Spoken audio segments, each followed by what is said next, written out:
కాసేపట్లో తెలంగాణకు ప్రధాని నరేంద్ర మోదీ రానున్నారు. ఈ నేపథ్యంలో ఆయన ఇవాళ ఆదిలాబాద్ జిల్లాలో పర్యటించనున్నారు.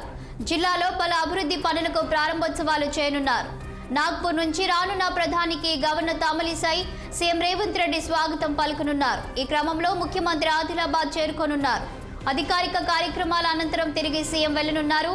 ఇందిరా ప్రియదర్శిని స్టేడియంలో ఏర్పాటు చేసిన బీజేపీ సభలో నరేంద్ర మోదీ ప్రసంగించనున్నారు. ప్రధాని పర్యటన నేపథ్యంలో పోలీసులు భారీ బందోబస్తు ఏర్పాటు చేశారు.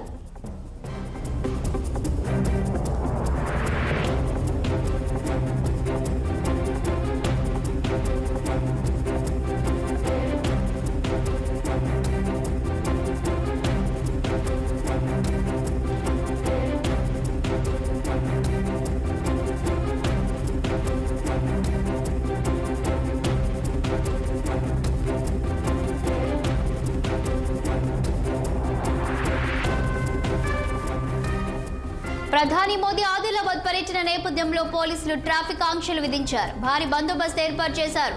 వాహన రాకపోకలను దారి మళ్లిస్తున్నారు. పాత సాత్నాల రహదారి నుంచి ఆదిలాబాద్ కు దారి మళ్లించారు. కేఆర్కే కాలనీ వాసులు పట్టణంలోకి వచ్చేందుకు మావల పోలీస్ స్టేషన్ మీదుగా తిరుమల పెట్రోల్ బంక్ వైపు రాకపోకలు సాగించాలి. అలాగే పట్టణంలో సోమవారం సభాస్థలి, హెలిప్యాడ్ తదితర ప్రాంతాల డ్రోన్లను పూర్తిగా నిషేధించినట్లు పోలీసులు పేర్కొన్నారు. ప్రధాని సభకు వచ్చే ద్విచక్ర వాహనాలు, ఆటోలు, కార్లను వినాయక చౌక్ వద్ద గల మధుర జిన్నింగ్ గౌతమ్ మోడల్ స్కూల్ వద్ద పార్కింగ్ చేయాలని సూచించారు. సభకు వచ్చే బస్సులను స్థానిక డైట్ కళాశాల మైదానం, రామ్లీలా మైదానం, టీటీడీసీ ఎదురుగా ఉన్న ప్రదేశాల్లో పార్కింగ్ చేయాలని పోలీసులు పేర్కొన్నారు.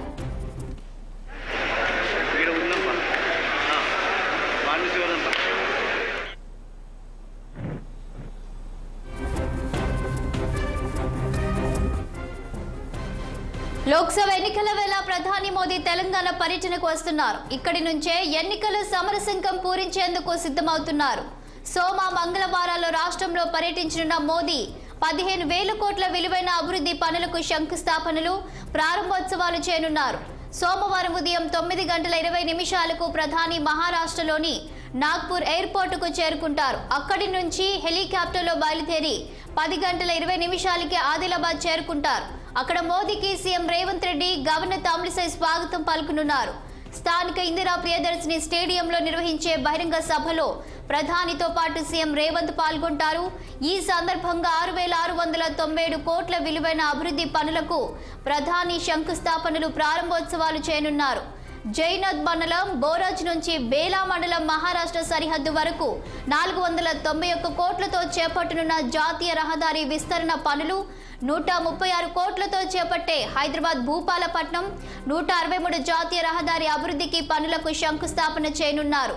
అటు 6,000 కోట్లతో చేపట్టిన రామగుండం ఎన్టీపీసీలోని 800 మెగావాట్ల థర్మల్ పవర్ యూనిట్, సుమారు 70 కోట్లతో చేపట్టిన అంబారి, ఆదిలాబాద్, పింపాలకుట్టి రైల్వే లైన్ విద్యుదీకరణ పనులకు జాతికి అంకితం చేయనున్నారు భారత ప్రధాని మోదీ.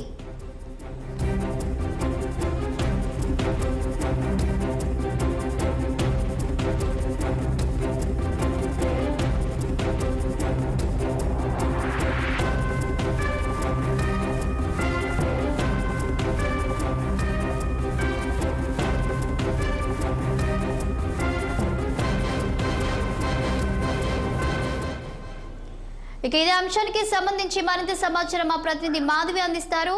మాధవి, చెప్పండి, ఇక ఈ రోజైతే ప్రధాని మోదీ 10:20 రానున్నట్లుగా మనకి సమాచారం. అయితే ఎందుకు డిలే అవుతుంది? శాలిని, కాస్త అనివార్య కారణాల వల్ల మోడీ టూరు ఒక గంట ఆలస్యంగా రావడం జరుగుతుంది. మామూలుగా అయితే మనకి ఉదయం 10:30 గంటల నుండి 11 గంటలకు ఆదిలాబాద్ చేరుకోవాల్సిన మోడీ 11 గంటల నుండి 12 గంటల లోపు ఆదిలాబాద్ చేరుకునే అవకాశం అయితే కనిపిస్తుంది.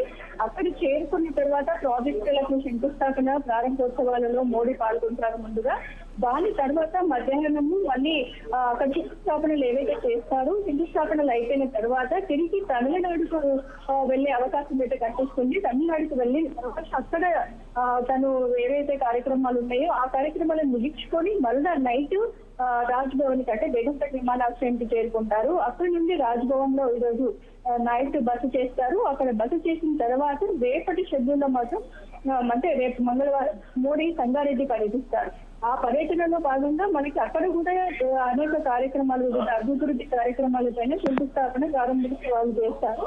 దాని తర్వాత వాళ్ళ అంటే 11:30 నుండి 12:30 వరకు బీజేపీ బహిరంగ సభ ఉంటుంది. బహిరంగ సభ తర్వాత తెలంగాణ పర్యటన తర్వాత ప్రధానమంత్రి నరేంద్ర మోడీ ఒడిశాకి కూడా వెళ్లే అవకాశం అయితే కనిపిస్తుంది. మనకి ఇక్కడ చేస్తున్న కార్యక్రమాలలో దాదాపుగా 15,000 కోట్ల నుంచి 15,718 కోట్ల అభివృద్ధి పనులకు శ్రీకారం చుట్టనున్నారు. సో ఆ అభివృద్ధి పనులు అంటే నరేంద్ర మోడీ మరలా ఫిర్ ఎక్ బార్ మోడీ సర్కార్ అనే నినాదంతో అనేకమైన ఆయన చేసిన పథకాలు ఏంటి, ఆయన చేస్తున్న అంటే భారతదేశాన్ని అంటే అభివృద్ధి స్థానంలో ఉంచాలి అనే ఉద్దేశంతో ముందుకు తీసుకెళ్తున్న పథకాలపైన కూడా అనేక విధాలుగా ఈ పార్లమెంట్ ఎలక్షన్స్ ని అంటే బరిలో పెట్టుకొని వాళ్ళు కూడా దృష్టిలో పెట్టుకొని ముందుకు వెళ్ళడం అనేది జరుగుతుంది. సో దీనితో తర్వాత కూడా మనకు ఓవరాల్ గా ఈ ఎలక్షన్స్ మనకి ఎప్పుడైతే ఈ కోడ్ రాబోతుందో దానికన్నా ముందు ఈ ప్రసంగాల అన్నింటినీ కూడా వారు చేయబోతున్నారు. దాని ఈ ఏదైతే ఈ తెలంగాణలో ముఖ్యంగా వారు మెజారిటీ సీట్లను మాత్రం కైవసం చేసుకోవాలనే ఉద్దేశంతో మహిళా సాధికారికత అయితే ఏంటి, నిర్గుణ కర్మాగారానికి ఆర్టికల్స్, కుమ్మక్క సారకులుగా ఎన్నో పథకాలు మోడీ ముందుకు తీసుకురావడం జరిగింది.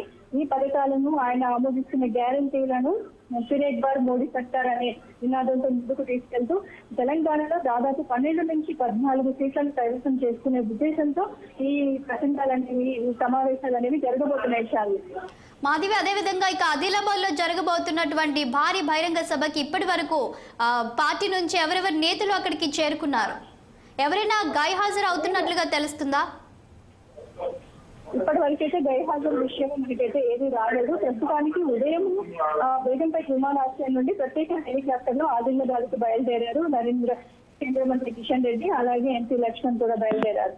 దానికి ప్రధాని మోదీతో కలిసి వివిధ శంకుస్థాపన కార్యక్రమాలలో వాళ్ళు పాల్గొంటున్నారు. కాబట్టి మనకి వాళ్ళు ఇచ్చిన ఇన్విటేషన్ ప్రకారంగా కూడా ఆల్రెడీ ఈ రోజు ఉదయం 9:30 గంటలకి రేవంత్ రెడ్డి అలాగే గవర్నర్ కూడా అక్కడికి వెళ్లి ఆయనకి ఘన స్వాగతం పలకడానికి కూడా వెళ్లారు. ఆయనతో పాటు ఈ కార్యక్రమాలలో రేవంత్ రెడ్డి గవర్నర్ పాల్గొంచుకునే అవకాశం కూడా కనిపిస్తుంది. ఆ తర్వాత తెలంగాణ బీజేపీ ఆధ్వర్యంలో నిర్వహించే భారీ బహిరంగ సభకు మోదీతో కలిసి డిఎం ఎంపీ లక్ష్మణ్, అలాగే కిషన్ రెడ్డి, డీకే అరుణ, బండి సంజయ్ వీళ్ళందరికీ హాజరు కాబోతున్నారు. చాలు. అదేవిధంగా మాధవి, ప్రధానమంత్రి మోదీని స్వాగతం పలకడానికి కాంగ్రెస్ పార్టీ తరపు నుంచి సీఎం రేవంత్ రెడ్డితో పాటు ఇంకా ఎవరైనా మంత్రులు కూడా మరి స్వాగతం పలకడానికి వెళ్తున్నట్టు తెలుస్తుందా? ప్రస్తుతం మనకు అందిన సమాచారం ప్రకారము మన మెయిన్ ప్రోటోకాల్ ప్రకారంగా ఎప్పుడైతే మా ప్రధానమంత్రి ఏ రాష్ట్రానికి వెళ్ళినా అక్కడ సీఎం అయితే కంపల్సరీ అటెండ్ అవ్వాలి. దాని ప్రకారంగా డిప్యూటీ సీఎంలు కానీ, మినిస్టర్స్ కానీ ఇంకా వాళ్ళందరూ కూడా ఉండడం అయితే ఆనవాయితీగా జరుగుతుంది. మెయిన్ గా ఉండాల్సిన పర్సన్ అయితే రేవంత్ రెడ్డి కాబట్టి రేవంత్ రెడ్డి అలాగే గవర్నర్ వీరు సమక్షంలో వారిని ఆహ్వానించుకోవడం అనేది ఇది మనకి అంటే సాంప్రదాయబద్ధంగా వస్తున్న ఇది. లాస్ట్ టైం మనకి ఉన్న ప్రభుత్వం మాత్రం దీన్ని తుండలో తొక్కి ఎప్పుడు మన ప్రధానమంత్రి నరేంద్ర మోడీ తెలంగాణకు వచ్చినా కానీ ఎప్పుడు స్వాగతించినట్టుగా కనపడట్లేదు. కానీ ఈ కాంగ్రెస్ గవర్నర్ మాత్రం దాన్ని స్వాగతించి వారికి మాత్రం స్వాగతం చెప్పడానికి సిద్ధంగా ఉన్నారు. Thank you Madhavi.